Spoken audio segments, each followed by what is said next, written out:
baay'ee argitu qabatee jira. Maalidha? Oduun kun waan bareedaadha. Ijoollee keenya keessatti ijoolleen biyya arabaa jirtanii gaaffii yeroo baay'ee nagaachaa turtanidha. Ijoollee biyya keessa jirtaniifis isiniif isin ta'a.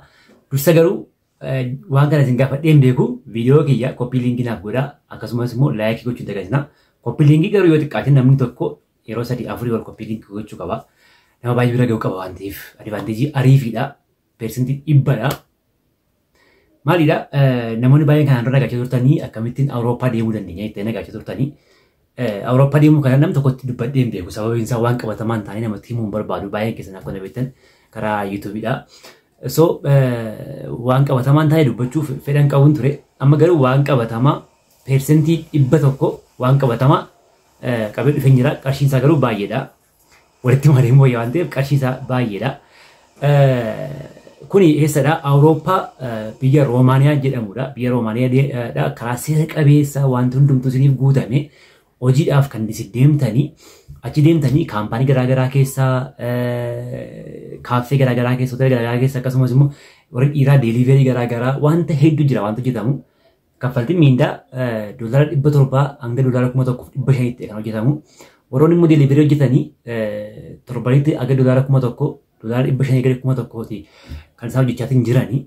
So maalidha? Ani hiriyoonni keenya biraatiin deemaniitiin jiru. Godinyoonni keenya biraa deemanii jiru. Garuu wanta kana gaafa nagee biiroo kana wajjin gaafa naqee wal dubbisu akka carraatee paaspoortiin kiyya guyyaan isaa irraa dhumate baay'ee gaddee baay'ee tan gaddee kun asirratti akkasitti agarsiisu. Hin argama yaada. Juulaay 2023 kan inni irraa dhumate jechuudha. Juulaay jechuun ji'a tokko irra ji'a 2 darbee jira amma Oogustii keessa jira waan ta'eef. Sababa kanaatiif inni isaan biraatii afeetan jira.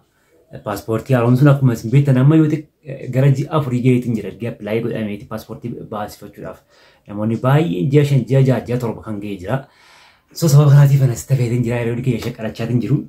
Garuu waanuma fedheefu deemuu hin hafu fulbaana maal booda. Ishi piroosesiin kun hammam fudhata? Ji'a 3 yoo ji'a 3tii aga ji'a 6tti kan inni fudhatu. Aga ji'a 6ttidha. Sababiin isaa namni kamuu wal ciqacaquu hin barbaachisu waan ta'eef ji'a 3 aga ji'a 6 gidduutti persentii 100 isiniif xumurama. Imbaasii deemtanii interviyuu maal hin qabu. Biiroo makaanatu isiniif xumura. Baay'ee adivaanteejii guddaa qaba. Keessattuu ijoolleen biyya Arabaa ta'anii fakkeenyaaf Duubaay irraa dheengadda ijoolleen 2 achuma ta'anii piroosesii isaa xumuratanii dhufanii tikeettii muramee fi Itoophiyaa irraatii Roomaaniyaa galanii hojjetachaa jiru jechuudha. Achuma teessanii piroosesii xumurachuu hin dandeessu. Galmooftanii persentii 100dha. Shakkii tokko hin qabu garuu ji'a 3 aga ji'a 6ttidha kan inni xumuramu. Ji'a 3 aga ji'a 6ttidha. Yoomnaaf xumurama ji'a 6 gaafa darbeetiin boodadha kan isin gaafachuu dandeessan malee ji'a 6 jalqabdanii ji'a 6 hin guutin nama sana wajjin wal ciqacaquu gaafachuu maaf naan hojjenne itti ciqacaquu hin dandeessanii. Sababiin isaa walii mallatteessitu walii galteetu jira waan ta'eef jechuudha. Okay. Paartii tuudhaa hin deebi'ee dhufa viidiyoon kun dheerachaa jira waan ta'eef. Okay. Walii mallatteessitu gaafa walii mallatteessitanii ji'a 3 aga ji'a 6tti walii mallatteessitu kaffaltiin isaa 300 fi 80dha jechuudha. Kan isin kaffaltaniitiin galmooftanii 300 fi 80 kan isin kaffaltaniitiin deemtan jechuudha. Harka keessan irraa kaashii kan isin kaffaltaniitiin deemtanii 300 80dha tikeettii ofiitiif murattu jechuudha. Aga gaafa jalqaba dhuftanii galmooftan garuu maaltu isinirraatiin eegama? Birrii 100 kaffaltu. Birrii 100 kaffaltanii galmooftu. Cheekiin isiniif kennama. Waliigalteen isiniif kennama. Waliigalteen isiniif kennamu akkamittidha? Namni tokko ji'a 3 aga ji'a 6 gidduutti yeroo waliif mallatteessitanii kan isiniif irratti waliigaltanii 70,000dha jechuudha. 30,000 kan ittiin galmee fi kan ittiin piroosesii isiniif godhamudha waan ta'eef 70,000tu isiniif qabama. 70,000 kana keessaatii yoo utuu guyyaan keessan hin gahin bakka hin barbaadu qarshii kiyyaaf deebisettanii persentii 20 isinirraa citee qarshiin keessan isiniif deebi'a guutummaatti.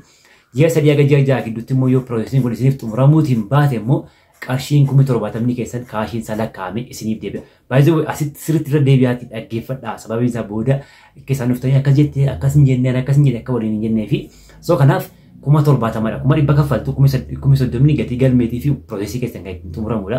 70,000 immoo birrii 300 fi 80 irraatii qannafamaa jechuudha. Gaafa kaffaltanii 300 80 irraa 70 gaafa kaffaltanii 210 kuma 290 waan akkasiidha. Kan isin dabaltanii jechuudha gaafa xumuraa gaafa deemuu fittan. So haala kanaan ijoolleen keenya baay'een fayyadamaa jiru waan ta'eef namoonni kan hojjetanis ijoolluma keenya waan ta'eef carraa kanatti itti fayyadama. Isa dursa garuu bilbila kiyya duwwaa 912 irra deebi'aatii dhaggeeffadhaatii qabadhaa baay'ee gubbaa isiniif hin ka'a.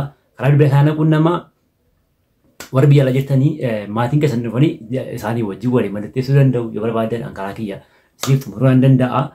Kana fakkaata piroosesii biyya barbaadan teessanii jalqabachuu dandeessu. Itoophiyaa keessa warra jirtanii immoo qaamaan biiroo dhuftanii xumurachuu dandeessu bilbila kana dubbisa.